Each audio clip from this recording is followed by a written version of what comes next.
I sincerely wish I didn't have to host this hearing today. But because our federal government has spent the last 3 to 4 years viciously persecuting thousands of Americans who came to Washington, D.C. on January 6, 2021 to support President Trump, I have to hold this hearing. No, you really, really, really don't, Marjorie. You don't have to do any of this. You're choosing to do it and choosing in so doing to make yourself look like a doink. You just will, because there, by the way, she admitted it.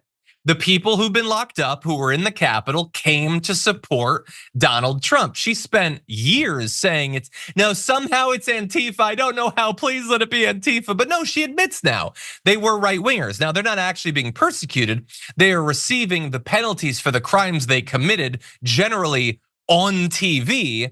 And that bothers her. But the hearing is here. It's the unusually cruel, a continued investigation into the treatment of J6 political prisoners. No, they were rioting. They destroyed property. They threatened to kill people. They did result in the deaths of some people and the injuries of many, many, many cops. I would love for a cop to confront Marjorie and ask her why she doesn't care that they were beating cops with fire extinguishers and flagpoles and those sorts of things. It is cruel, I think, to ignore the suffering of all those cops who bravely guarded our Capitol. But anyway, the hearing is here, and so here is her reasoning for why we need to have this. Is a story that they want to sweep it under the rug.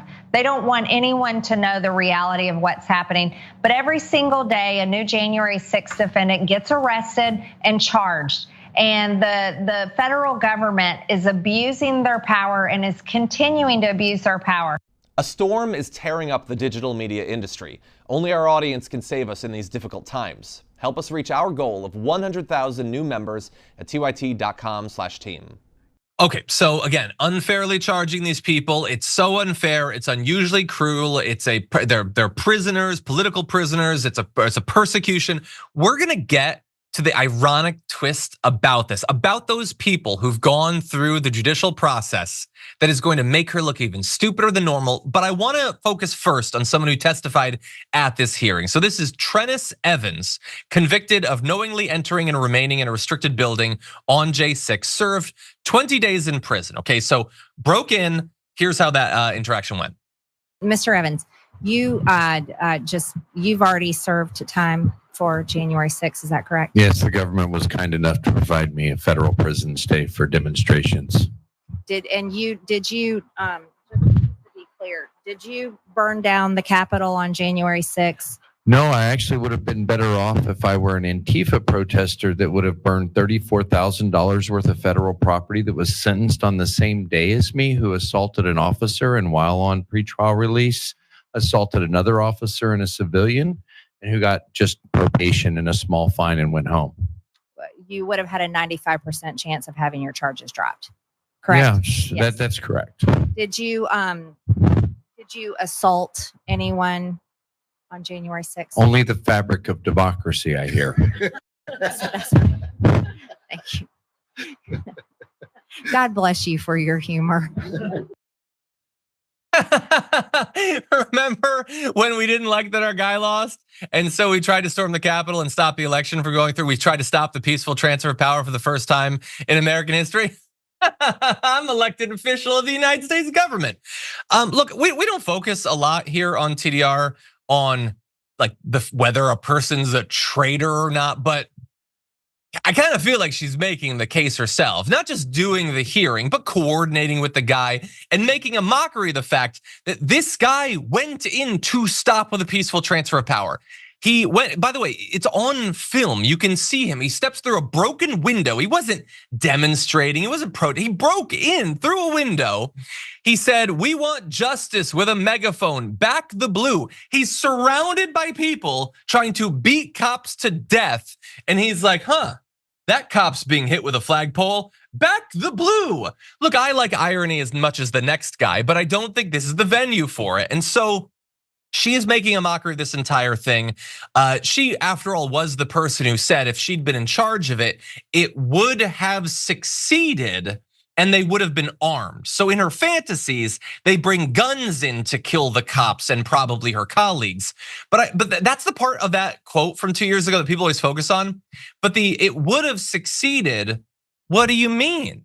Didn't it succeed? They were just demonstrating. That's all. They weren't trying to overthrow democracy. I mean, you keep saying they're not trying to do that. So what does it mean it would have succeeded? Interesting. Again, maybe she's a traitor. But anyway, I want to go to the irony here that I alluded to earlier. The entire point of this charade is they're being too unfair to the January 6th insurrectionists. And they give the example of that guy talking about some other court with a different judge and different context, and we're supposed to just believe his interpretation of it. An Antifa person didn't get as much time as him. And that is how justice is supposed to work.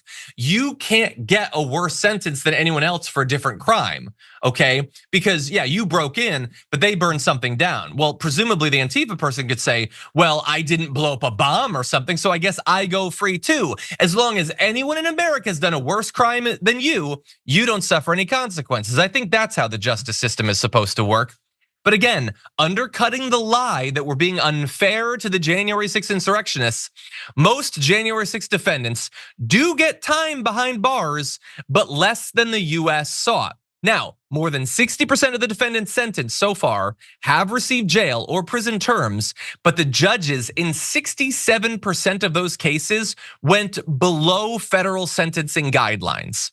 So if this was some sort of big plot, perhaps by Sleepy Joe, to just lock them up unfairly, why are they giving them less time than the guidelines say they should? They're not going harsh on these people. In fact, they're going easy on them. They're being let off the hook for some of the time that they should have served. Now, that's an inconvenient fact. You won't hear it at her hearing, but it is also at the same time the truth. Sorry.